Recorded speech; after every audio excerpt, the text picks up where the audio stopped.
एक समय की बात है। एक शहर में छोटा सा परिवार रहता था। उस परिवार में मनीष और उसकी पत्नी लता अपने बड़े बेटे संजय और छोटे बेटे बंटी के साथ खुशी खुशी रह रहे थे। एक दिन की बात है जब बारिश रुकने का नाम ही नहीं ले रही थी। बंटी, ये तुम क्या कर रहे हो? मैं कागज की नाव बना रहा हूँ। मैं इसे बाहर पानी में तैराऊंगा। बहुत मजा आएगा। संजय बंटी की नाव बनाने में उसकी मदद करता है और जब बंटी की नाव बन जाती है तो वो बहुत खुश हो जाता है। भैया, मैं बाहर खेलने जा रहा हूँ। हाँ हाँ, क्यों नहीं। तभी उसे पीछे से किसी की आवाज आती है।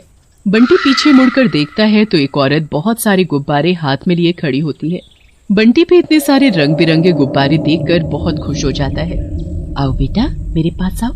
देखो मेरे पास कितने सुंदर सुंदर गुब्बारे हैं। चुड़ैल, डरो मत बेटा, मेरे पास आओ। मैं बहुत अच्छी चुड़ैल हूँ। चुड़ैल की बातों में आकर बंटी उसके पास चला जाता है। चुड़ैल उसको गुब्बारा देने के बहाने पकड़ लेती है और उसे हवा में लेकर उड़ जाती है।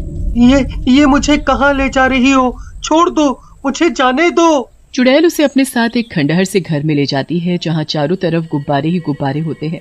इतने सारे गुब्बारे। ये गुब्बारे नहीं है, ये तो बच्चे हैं, बच्चे, मेरे प्यारे प्यारे बच्चे, जैसे तू है मेरा प्यारा बच्चा। चुड़ैल बंटी को पकड़कर उस पर जादू करती है। उसके बाद वो उसे एक गुब्बारे में बदल देती है और उसे भी बाकी गुब्बारों के साथ कमरे में लगा देती है। कितने अच्छे लग रहे हो तुम सब, ऐसे चुपचाप हवा में लहराते हुए।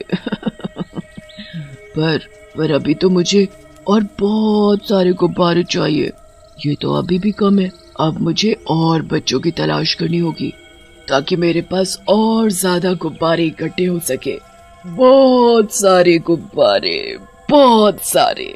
चुड़ैल यहाँ बंटी को गुब्बारा बना देती है और उसका भाई संजय उधर उसके लिए परेशान हो रहा था।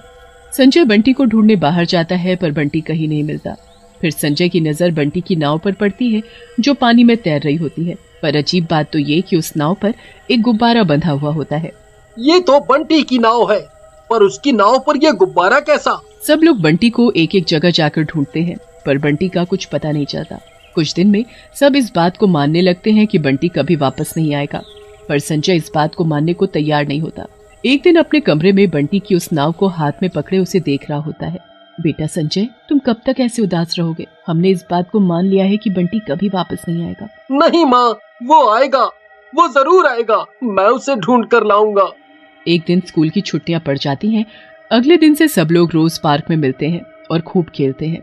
एक दिन जब सब लोग पार्क में फुटबॉल खेल रहे होते हैं तो फुटबॉल बहुत दूर पहुंच जाती है। ओहो, अब कौन लेकर आएगा फुटबॉल इतनी दूर से? राहुल, तुझे ही जाना पड़ेगा क्योंकि तूने ही उसे इतनी दूर पहुंचाया है। हाँ हाँ ठीक है। राहुल आगे झाड़ियों में जाकर फुटबॉल ढूंढने लगता है। कुछ देर बाद उसे फुटबॉल दिख जाती है, पर वो जैसे ही फुटबॉल को उठाने लगता है वो अपने आप आगे चली जाती है।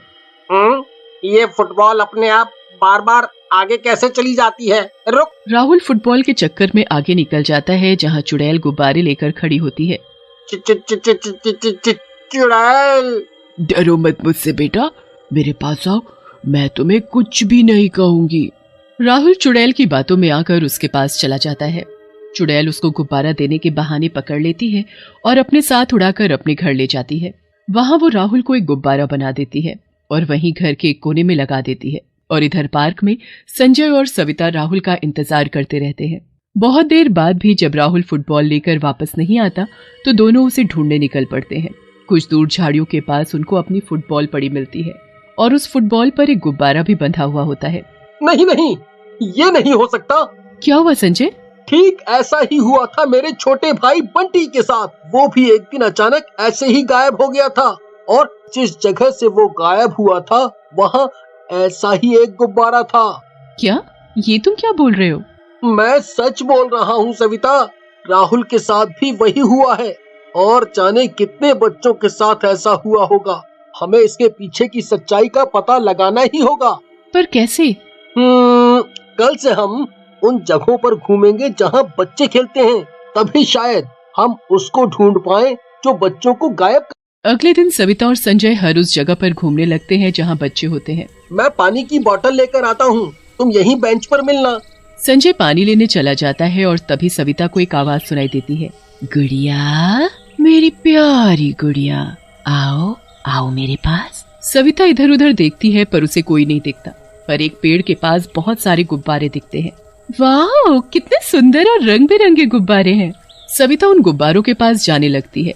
वो उस पेड़ के पास पहुंचकर उन गुब्बारों को छूकर उनसे खेलने लगती है। तभी संजय पानी की बोतल लेकर आता है पर सविता बेंच पर नहीं होती। वो तो एक पेड़ के पास खड़ी गुब्बारों से खेल रही होती है। गुब्बारे, कहीं सविता किसी खतरे में तो नहीं? मुझे अभी उसके पास जाना होगा। संजय सविता के पास पहुंचता है। इतनी देर में चुड़ैल पेड़ के पीछे से बाहर निकलती है और सविता का हाथ पकड़कर उसे हवा में अपने साथ ले जाती है और पेड़ के पास एक गुब्बारा छोड़ देती है। चुड़ैल, मतलब ये वही है जो सब बच्चों को उठाकर ले जाती है। मुझे जल्दी से इसका पीछा करना होगा। संजय अपनी साइकिल उठाता है और उस चुड़ैल का पीछा करने लगता है। छोड़ो, मुझे जाने दो मुझे प्लीज। इतनी मुश्किल से तो तुझे पकड़ा है, तो ऐसे कैसे जाने दूं? तो ऐसे कैसे छोड़ दूं? अब तो तुझे मैं हमेशा अपने पास रखूंगी। चुड़ैल उड़ते हुए अपने घर पहुंच जाती है और सविता को अपने साथ घर के अंदर ले जाती है। संजय अपनी साइकिल बाहर खड़ी कर देता है और चुपके से खिड़की से अंदर झांक कर देखने लगता है। पूरा घर रंग बिरंगे गुब्बारों से भरा हुआ होता है। ये इतने सारे गुब्बारे, आखिर ये चुड़ैल इतने सारे गुब्बारों का करती क्या है? और वो सारे बच्चे कहाँ हैं जिनको ये चुड़ैल पकड़ कर लाती है? आखिर मेरा भाई बंटी कहाँ है? चुड़ैल सविता को पकड़कर उस पर जादू करना शुरू कर देती है। छोड़ दो मुझे, प्लीज जाने दो। चुप कर, समझी? चुड़ैल सविता के ऊपर जादू करके उसको एक गुब्बारे में बदल देती है और उसी घर में लगा देती है। संजय ये सब देखकर हैरान रह जाता है, पर अब उसे सब समझ आ चुका होता है कि कैसे उस चुड़ैल ने बंटी के साथ साथ बहुत सारे बच्चों को अपने जादू से गुब्बारा बनाकर अपने घर में कैद कर रखा होता है। मतलब ये सब गुब्बारे दरअसल में बच्चे हैं, पर मैं इन सबको कैसे आजाद करूं और कैसे वापस इंसान बनाऊं? चुड़ैल सारे गुब्बारों को छू छू कर बड़ी खुश होती है और फिर वो एक सबसे बड़े गुब्बारे के पास जाती है जो उसने एक अलग कमरे में रखा हुआ होता है। वो ताला खोलकर उस गुब्बारे के पास जाती है और उस पर जादू करने लगती है। मैं जितने गुब्बारे इस घर में लगाऊंगी तू उतना ही बड़ा होता जाएगा, और जितना बड़ा तू होगा उतनी मैं शक्तिशाली। मुझे तुझे सबसे दूर रखना होगा, क्योंकि अगर तुझे कुछ हुआ तो मैं खत्म और सब आजाद। उसके बाद चुड़ैल उस कमरे में वापस ताला लगाकर चाबी को एक मटके के अंदर छुपा देती है और एक नए बच्चे की तलाश में घर से बाहर चली जाती है। चुड़ैल के जाते ही संजय घर के अंदर घुस जाता है। बंटी, बंटी, मेरे भाई, देख मैं आ गया तुझे बचाने। तू कहाँ है मेरे प्यारे भाई? संजय को कुछ समझ नहीं आता कि सारे गुब्बारों में से उसका भाई बंटी कहाँ है। ऐसे ढूंढने का कोई फायदा नहीं है। मुझे उस बड़े गुब्बारे को ही फोड़ना होगा जिसमें शायद उस चुड़ैल की जान है, और तभी सभी बच्चे गुब्बारों से इंसान बन पाएंगे। संजय जल्दी से मटके से चाबी निकालता है और कमरे का ताला खोलकर बड़े गुब्बारे के पास पहुंच जाता है। उसके बाद वो उस गुब्बारे को फोड़ने की कोशिश करता है, पर वो गुब्बारा इतना शक्तिशाली होता है कि किसी भी नुकीली चीज से नहीं फूटता। संजय ने गले में हनुमान जी का एक लॉकेट पहना हुआ होता है। संजय फिर उस लॉकेट को निकालता है जिससे एक बार मारने पर ही वो गुब्बारा फूट जाता है और चुड़ैल का अंत हो जाता है। उसके बाद सभी गुब्बारे बच्चों में बदल जाते हैं। संजय अपने भाई बंटी और अपने दोस्त राहुल और सविता से मिलकर बहुत खुश हो जाता है।